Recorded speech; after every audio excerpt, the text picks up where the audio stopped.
For years, I felt stuck in business. Pag may tumal, natataranta.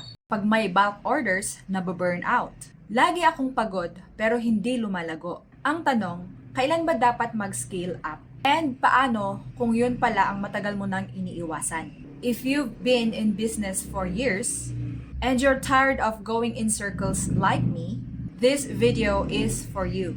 I'm gonna share the hard truth I learned after more than a decade in business. Why not scaling might actually be the source of your constant stress. I'm Marisa Martinez and I've been in business for over 10 years. Galing ako sa home-based setup na may mga wins at maraming lessons. Pero the biggest one, yung realization na ang negosyo ko ay hindi lalago kung wala akong planong mag-scale up. For several years, I thought staying small was safer. I was scared of expansion dahil sa capital, stress, and of course, yung mga unknown risks.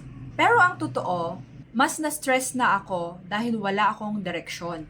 Paulit-ulit ang problema. Cash flow, pagod, kulang ang kita. I thought I was playing it safe, but I was slowly killing my business. Nagising ako sa isang tanong, if I don't scale up, then what's next? Aminin ko, takot pa rin ako. Pero mas takot akong manatili sa gulong na walang patutunguhan. Doon ko na-realize, every business is meant to grow. If it doesn't, it dies. When I look back, from my coffee shop to the mini carinderia, I just jumped from one business to another. And then I stopped. And then I tried the business again. And here, I helped my husband with the aggregates business. And then I decided to put up my own frozen shop business. And from that, the Montañosa Gifts was born. Looking back on those cycle that I have, I was just going in circles. Parang paulit-ulit lang na kapag hindi gumana yung isang negosyo, papalitan ulit. Yung nakita ko sa cycle ko, pag hindi kumikita yung negosyo, palit agad. Yun yung ginawa ko. So at this time, yun yung naging problema ko. Wala akong direction. Here's what changed for me. I found a community of entrepreneurs who share the same value. I learned the power of focus. One product, one direction. I stopped wasting my energy jumping from one idea to another. And most of all, I made a decision. I will scale up. Once I decided, solutions started coming in and the vision got clearer. It's not money, equipment, or manpower that starts growth. It's our mindset, your mindset. The very first step is to decide. Once your brain locks into that direction, it rewires itself to find solutions. You will notice opportunities, strategies, and ideas that you've ignored before. Baka hindi ka pa ready. Baka takot ka pa rin. That's okay. But don't stay in confusion. Make the decision first. Then ask, is my business scalable? Tignan mo yung negosyo mo. Tignan mo yung anong pinagkakabalahan mo ngayon, kung pwede mo ba siyang i-scale up. Which product and service can I grow? Again, assess your business. Ano ba yung pwede mong i-focus na pwede siya for scaling up or for expansion? Na pwede mo siyang i-distribute for franchise.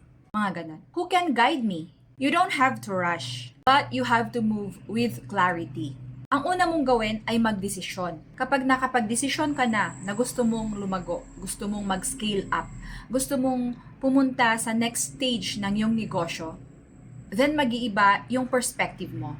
Unlike kapag hindi ka pa rin nakapag-decide na gusto mong mag-scale up. It first comes to your desire in yourself na gusto mo talagang mag-expand or gusto mong mag-level up. Kasi kapag walang desire or walang decision sa'yo, paano ka tutulungan ng utak mo or paano ka i-redirect ng utak mo sa mga solusyon or mga pwede mong gawin para makapag-level up ka. Napaka-simple ngang gawin yun, di ba? Kasi pwede ka namang mag-decide ngayon ng oo. Pero actually, napakahirap.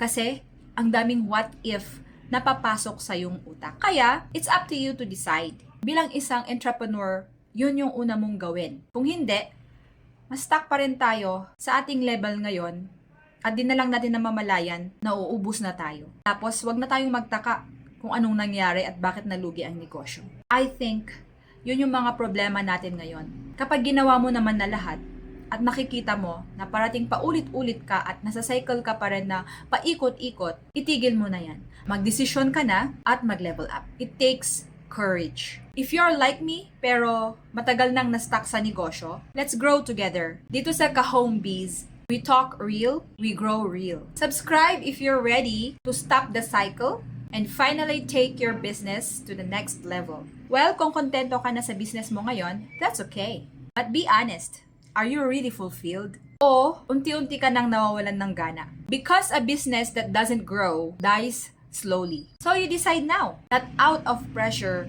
but out of purpose. Comment below, are you in a season of pausing or ready to scale up? Let's help each other grow.